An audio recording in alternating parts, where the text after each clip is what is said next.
করছি, এটাই আমরা করব ড্রপ ওয়াল। উপর থেকে যেটা হচ্ছে ওয়াল ছিল আমার, সেই ওয়ালটা ড্রপ ওয়াল। তাহলে এটারই আমি কপি করব। সিলেক্ট করলাম, করার পরে এখানে স্ন্যাপ অফ করতে হয় যখন কপি করব তখন। তাহলে শিফট চাপে জেড অ্যাক্সিস ধরে উপরে কপি করলাম।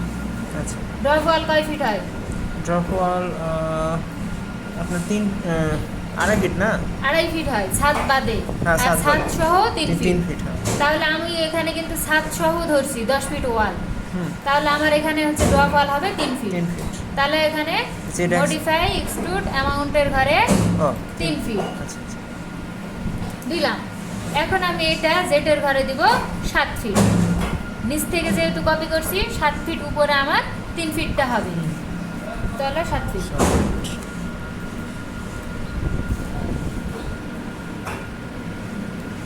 এই হচ্ছে ড্রপ ওয়াল।